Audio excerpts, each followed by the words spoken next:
శుభోదయం. Global బెతేనియా Calvary ministry తరపున ఈ ఉదయకాల సమయంలో మరొక్కసారి మీ అందరితో కూడా కలుసుకొని దేవుని యొక్క పరిశుద్ధమైన మాటలు ధ్యానించడానికి దేవుడు నాకు ఇచ్చిన చక్కటి అవకాశాన్ని బట్టి నేను దేవునికి ప్రత్యేకమైనటువంటి వందనాలు తెలియజేస్తున్నాను. ఈరోజు కూడా పరిశుద్ధమైనటువంటి వేద గ్రంథంలో నుండి మరొక చక్కటి మాటను చదువుకుందాం. కీర్తన గ్రంథము 37వ అధ్యాయము 25వ వచనం నేను చదువుతున్నాను, దయచేసి గమనించండి. కీర్తన గ్రంథము 37వ అధ్యాయము 25వ వచనము. నేను చిన్నవాడనై ఉంటిని, ఇప్పుడు ముసలివాడనై ఉన్నాను. అయినను నీతిమంతులు విడువబడుట గాని వారి సంతానము భిక్షమెత్తుట గాని నేను చూచి ఉండలేదు. దేవునికి స్తోత్రం కలుగునిగాక. ఎంత అద్భుతమైనటువంటి మాట. అవును ప్రియులారా, దావీదు గారు ఇక్కడ ఒక అద్భుతమైనటువంటి ఆలోచనను మన ముందు ఉంచుతున్నాడు. 3 ప్రశ్నలు మనం ఇక్కడ వేసుకోవాలి. అందులో మొదటిది, ఎవరు చెప్పారంటే దావీదే చెప్పాడు. ఏమని? ఒక యవ్వన కాపరిగా అతడు తన గొర్రెలను కాచాలి.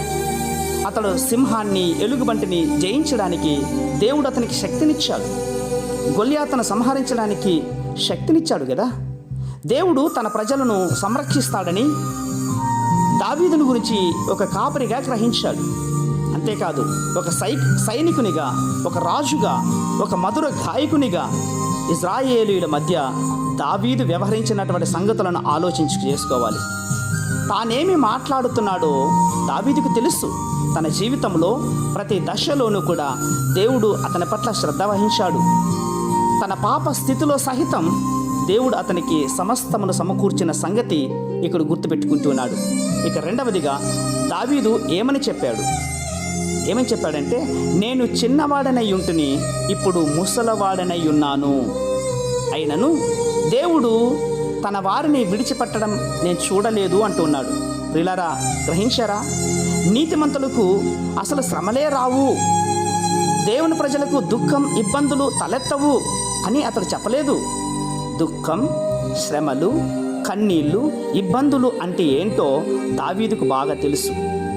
అతని భావం ఒక్కటే, దేవుని ప్రజలు విడనాడడం ఎప్పుడూ చూడలేదు కాబట్టి దేవుడు ఎల్లప్పుడూ కూడా మన పట్ల నమ్మదగినవాడుగా ఉంటూ ఉన్నాడు.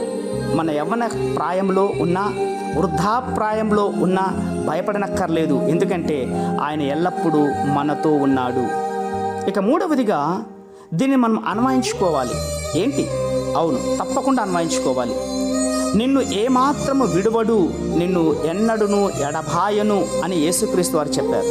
ఇదిగో యుగ సమాప్తి వరకు నేను సదాకాలం మీతో ఉన్నాను అన్నాడు. కాబట్టి ఆయన ఎన్నటికీ మాట తప్పడు. నీతోనే, నాతోనే, మనతోనే నిరంతరం ఉంటాడు. ఈ వాగ్దానం నెరవేర్చగలిగిన దేవుణ్ణి విశ్వసించు. దేవుని యొక్క వాక్యంలోని వాగ్దానాలను నువ్వు అన్వయించుకో. ఆయన విశ్వాస సత్యాన్ని అనుభవ ప్రకారంగా జీవించు. తప్పకుండా దీవించబడతావు. పరిశుద్ధమైన మా ప్రియ పరలోకపు తండ్రి, అద్భుతమైనటువంటి సందేశాన్ని మాకు ఇచ్చావు. ఈ మాటలు గట్టిగా పట్టుకుని ప్రార్థించే తత్వాన్ని మీరు దయచేస్తున్నందుకే స్తోత్రాలు అర్పించుకుంటూ చిన్న ప్రార్థనను మా రక్షకుడు యేసయ్య బట్టి అడిగి వేడుకుని పొందించున్నాం మా తండ్రి. ఆమేన్, ఆమేన్, ఆమేన్.